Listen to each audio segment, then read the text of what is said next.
Hi everyone, this is Mary and welcome back to Quinn Ink.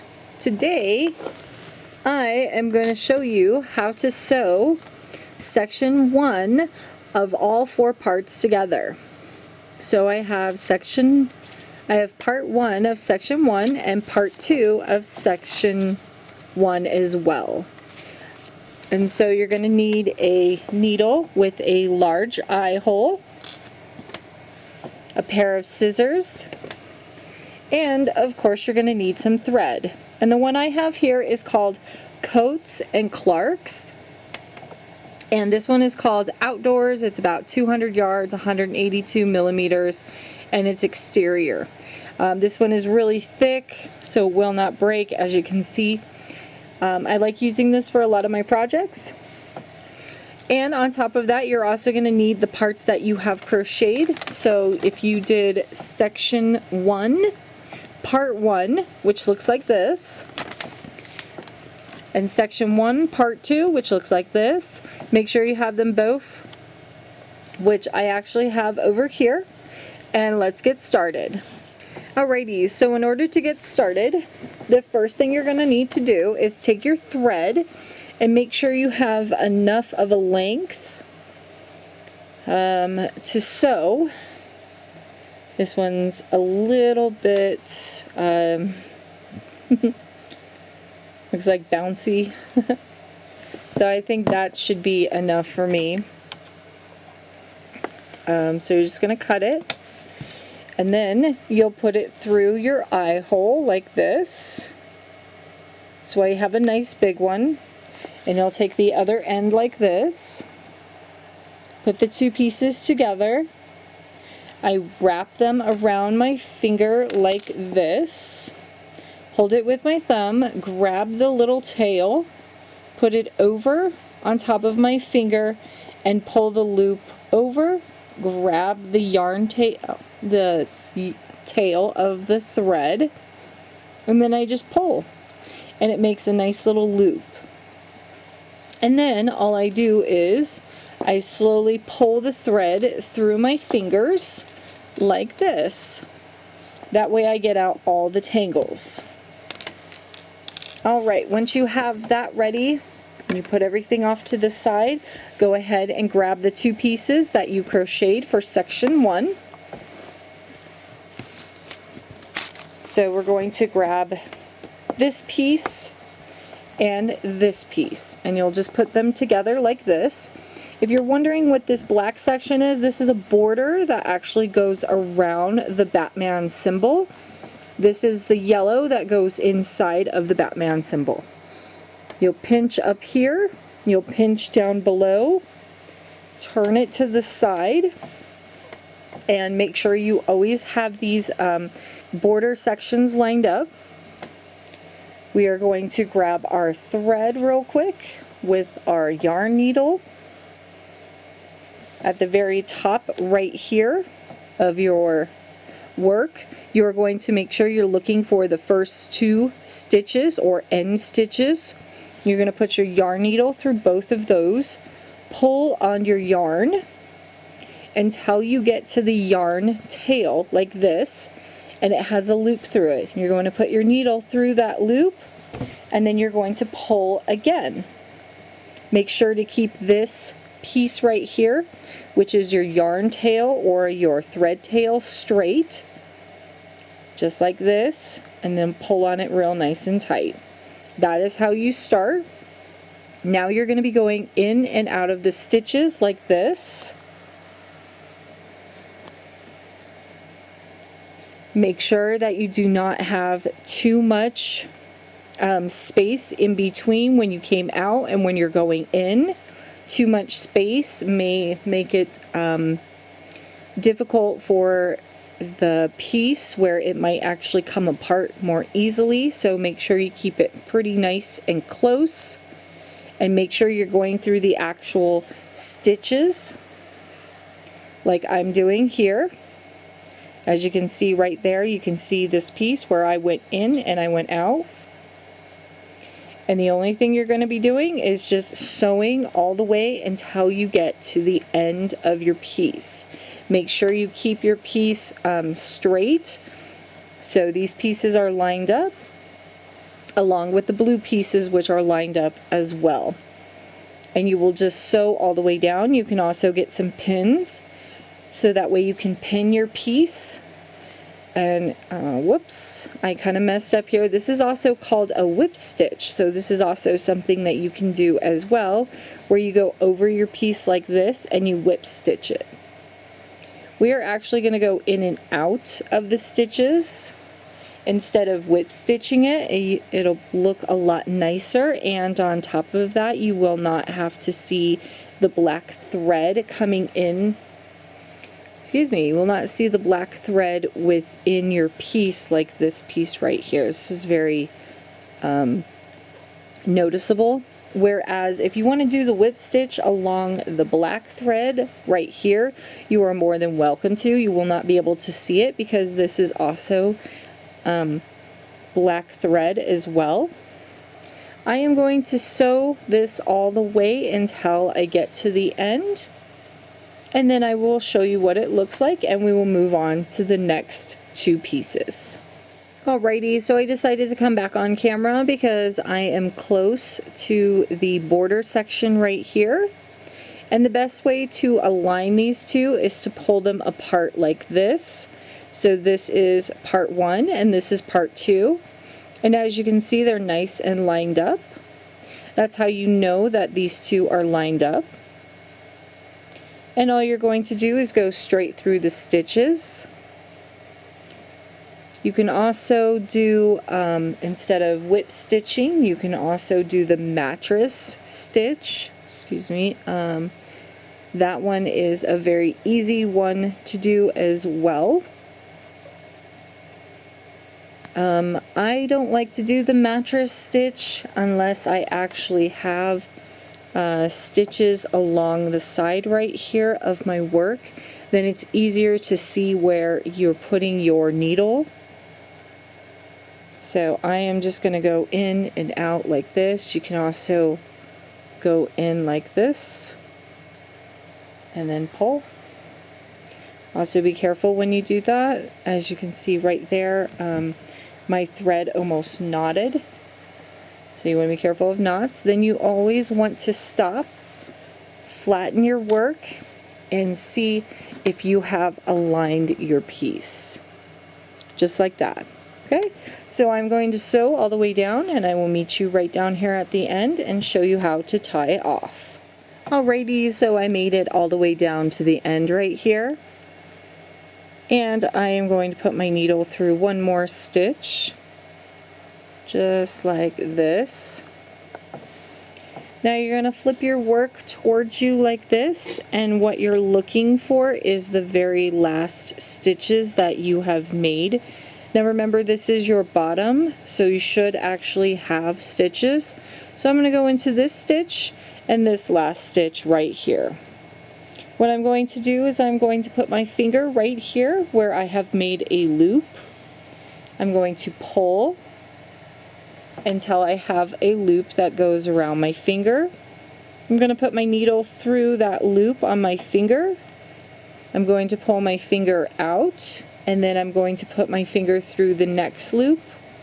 I normally like to hold this loop right here with my two fingers like this. Okay, and then that way, once I have a loop going around my finger like this, I pull up. As I pull down with my right hand, now I have one more loop. I pull my finger out and I pull the needle right through, and I just keep pulling. You want to do this very slowly until you make a knot. And then I pull nice and tight, and there you are. There is a little knot right there. I'll zoom in so you can see it. There's a nice little knot right there. You can pull on it nice and tight, and there you go. And then I just put my needle through a couple more stitches like this, and I pull right through. and then I cut my yarn.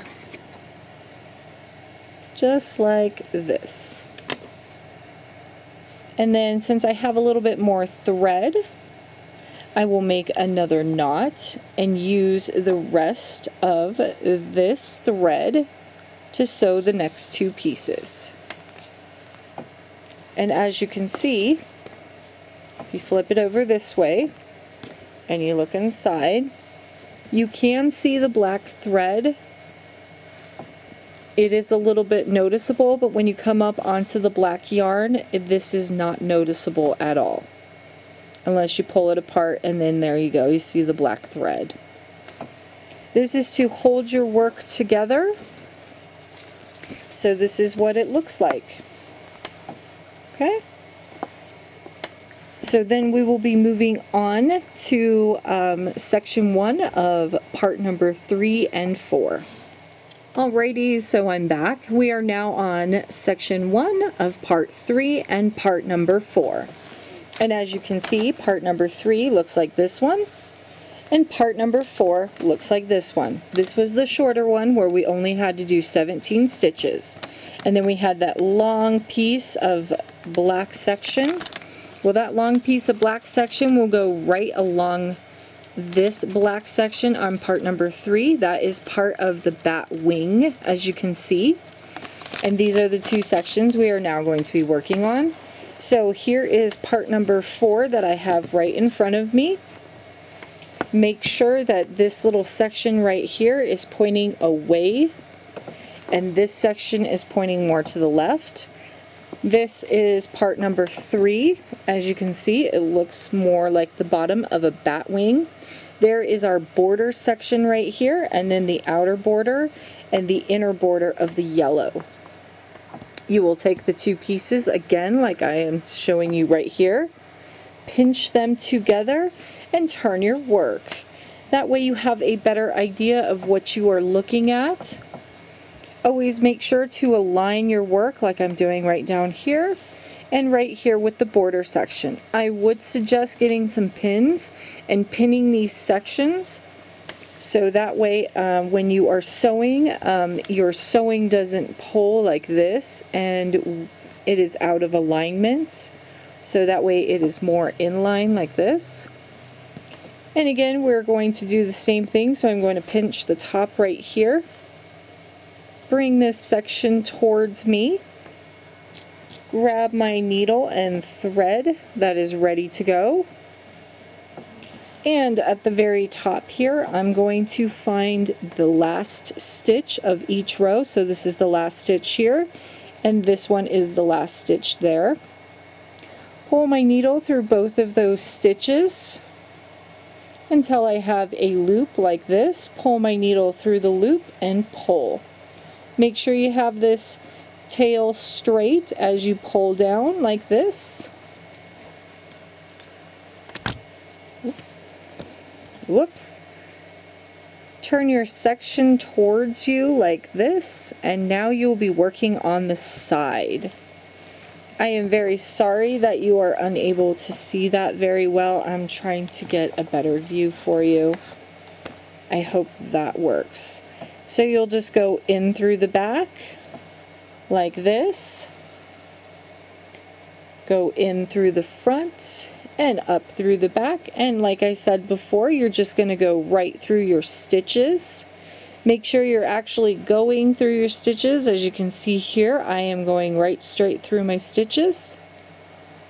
And then you will just sew all the way down until you get to the very end. And in the next part, I will show you how to sew 1 and 2 and 3 and 4 together. So I am just going to sew this all the way down, and I will meet you at the end on how to knot the bottom and finish off. I will be back shortly.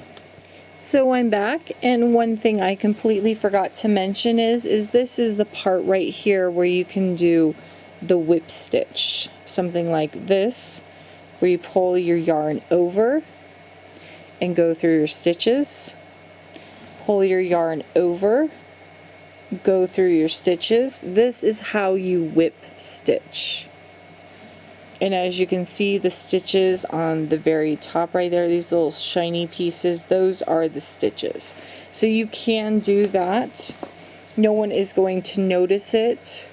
And when you come over to the side, yes, you will be able to see the thread a little bit, but that is okay. I have a bright light, so I'm trying to show you what that looks like. So that is another option that you can do instead of this method that I'm showing you like this.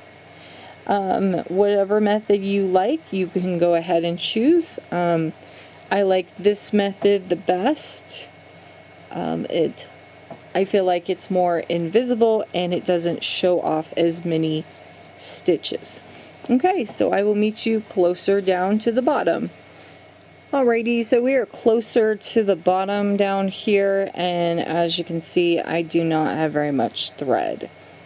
So when you get to this point and you know you're not going to be able to make it and tie off, the best thing I suggest doing is going over your work like this, going through the stitch and making a loop like this, putting your needle through that loop, putting your finger through there, and hopefully I can do this, and making a loop and trying to get your needle right through there and pulling right through to tie off.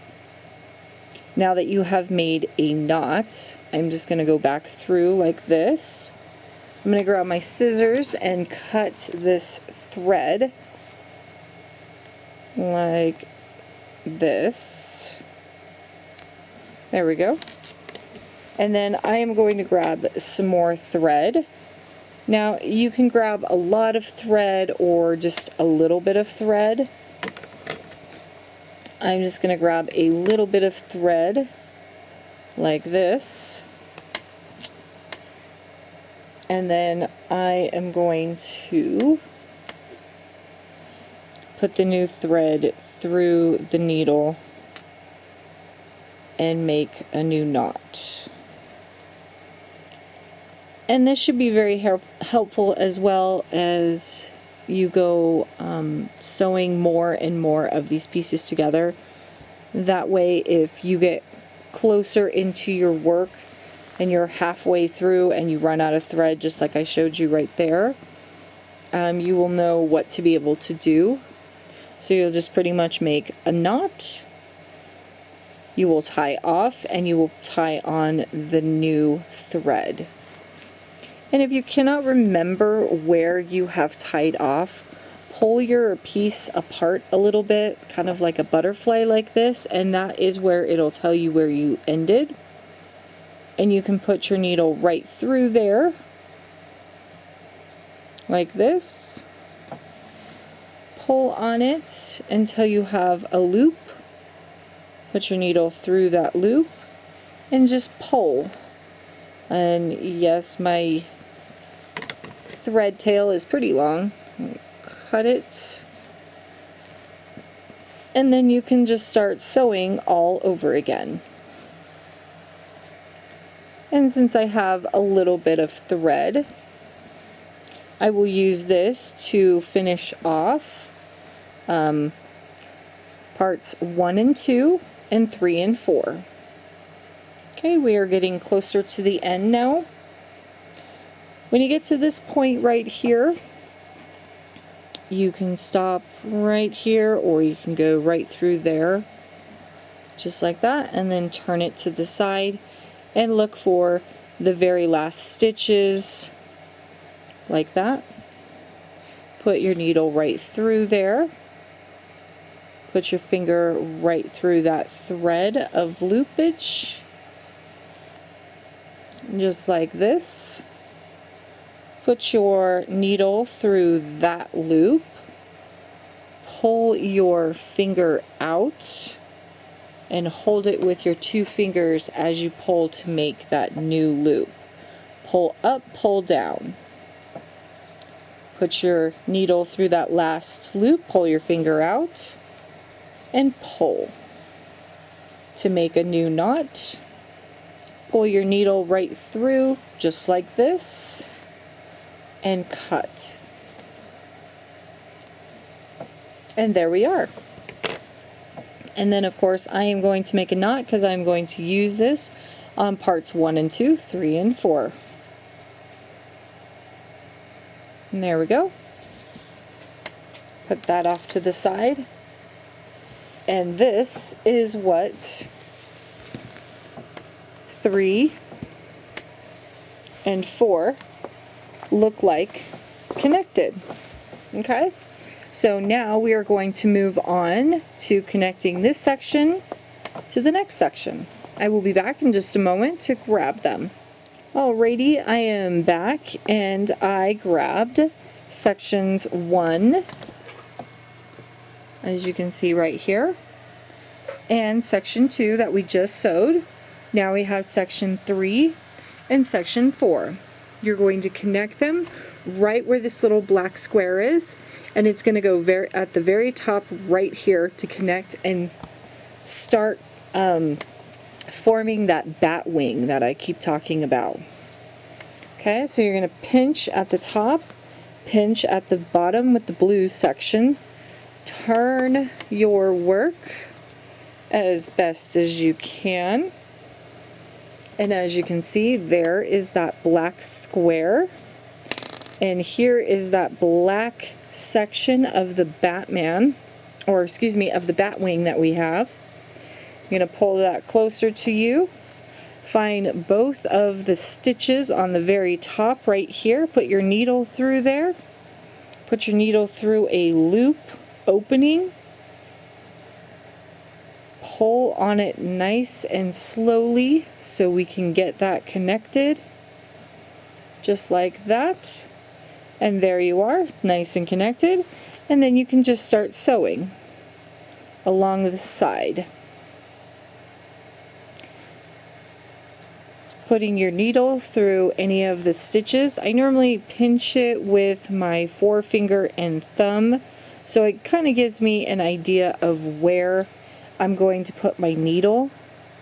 And I have a dull needle, so that way I don't poke myself. If you have a sharp one, I would suggest kind of moving your fingers out of the way as you poke through, so you do not poke your fingers.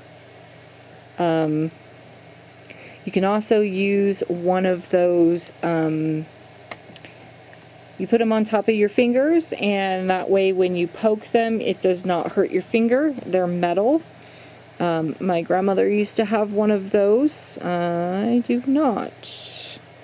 A lot of people that sew have those, so those are something that you can also use as well as you are sewing. Okay, so again, I would use some pins, and you want to pin your stuff, so the yellow section to the yellow section, the border to the border here, just like I showed you, and then of course the blue section. I will be back once I get down to this section. Just keep sewing. Alrighty, so I'm back, and I made it down to the end right here. And so I'm just going to put my needle through there, turn my work to the top, and find the last 2 stitches of the row. So there's this one, and there's this one. And like I said, you can always estimate. So I did it the other way, so I'm going to use my thumb this time to put that loop through. And then I'm going to put my needle through that loop, and now I'm going to move my finger like this and pull on the loop, as you can see. So that is another way you can do it. I'm going to pull up and pull down and put my needle through that loop and start pulling until I make a knot. Now another way, if you do not have access to needles and threads like you're seeing me do right here, you can also pick up a crochet hook, and you can do single crochet to slip stitches. to put these together.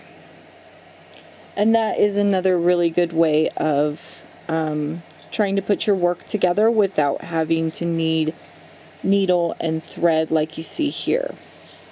So let me grab my crochet hook. Okay, well, I can't find it. So you can practically, we're using a 5.5 millimeter hook. This is a 6.5. You can just pick up your crochet hook and some yarn like back here, and you can start doing a slip stitch along this row. You can do single crochet. So if you do not have access to needle and thread, that is another thing you can do. One thing I do suggest is if you want to keep everything color coordinated, make sure when you slip stitch anything, you slip stitch this or single crochet it in black. Drop your black color, change to yellow, drop your yellow, change to black, drop your black, change to blue. That is the only thing. If you don't really care about color coordination for your blanket, another thing you can do is you can do it all in yellow, black, blue, white, pink, purple, any color that you desire, because it's your blanket and you can decide what you want to do. Alright, so now that that is finished, this is section 1. Parts 1, 2, 3, and 4 all put together. I know I always show you all of the parts, and I didn't actually get to show you how to sew them together. So there's part 1, part 2, part 3, and part number 4. Those are all the parts put together, and as you can see, they are starting to make the Batman wing, which is what this is. This is part of the wing section. This is the bottom of the wing, and as we go up, we're making the full entire wing section.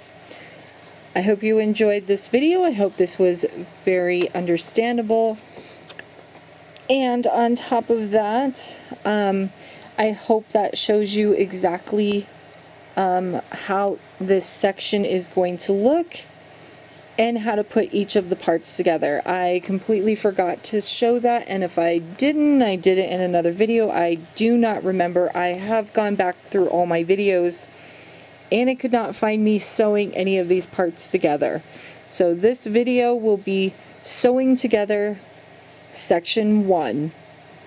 In the next section, I will show you how to sew together section 2, and then we'll sew together section 1 and 2 together to start making that picture.